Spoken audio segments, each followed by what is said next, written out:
I'm Valerie King with Snack Food and Wholesale Bakery, and today with me is Luke Mapp, president of Mikesell's Snack Food Company. Mikesell's is a regional salty snack producer based in Dayton, Ohio, and the company specializes in potato chips, pretzels, and puffed and extruded snacks. I understand the company's origin story involves the famous Wright brothers, credited with building and successfully flying the first airplane. Yeah, so it's a bit of an interesting connection.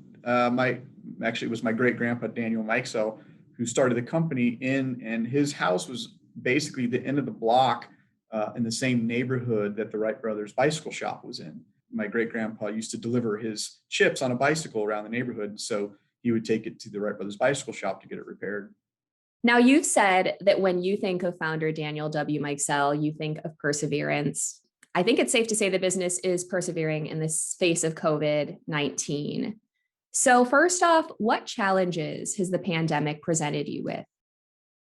What we have seen through this primarily is an unprecedented level of fear amongst everyone, not just in America, but across the world.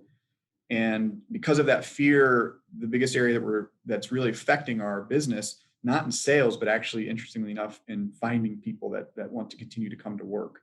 We've been able to retain the majority of our staff, but as we've actually had the opportunity to grow, because during the pandemic, food tends to do well during times like that, especially snacks, because it's a comfort food.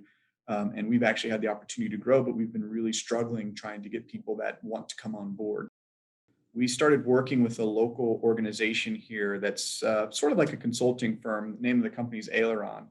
And one of the core areas that we are really focused on right now is service and service to the customer. Because what we found through this pandemic is that while other folks, specifically the national brand, were having a tough time trying to keep up with the demand on the shelves because it was, the grocery industry was just going crazy.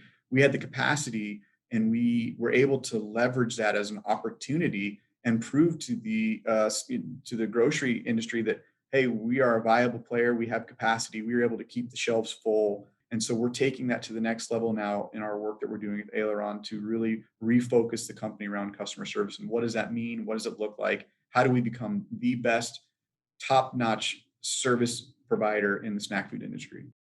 So what's kept the company from going corporate all of these years? I think there tends to be sort of a push in recent years about big food and big pharma and big banks and big tech and big everything. And I don't know that necessarily is the right answer, quite frankly.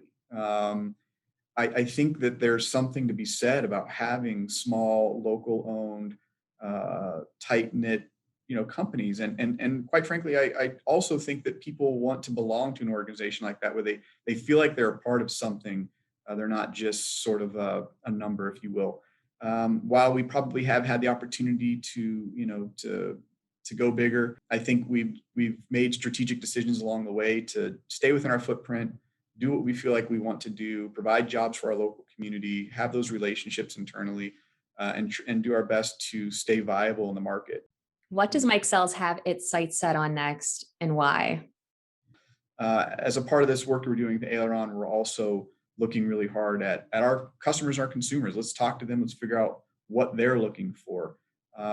We tend to try different flavor variations, and those are all good to do. But that can also be extremely difficult at times when you're competing for a limited amount of shelf space on the retailer shelves. The risk is you come out with a new item and you have to pull an existing item off the shelf, and now maybe you're not trading up off the dollar sales like you should be, and you end up losing instead of winning. So it has to be strategic. It has to be pinpointed. Well, thank you, Luke, for your time and insight. You can learn more at mikesells.com. And for the full story of the company, read the cover feature of the Snack Food and Wholesale Bakery March 2021 issue.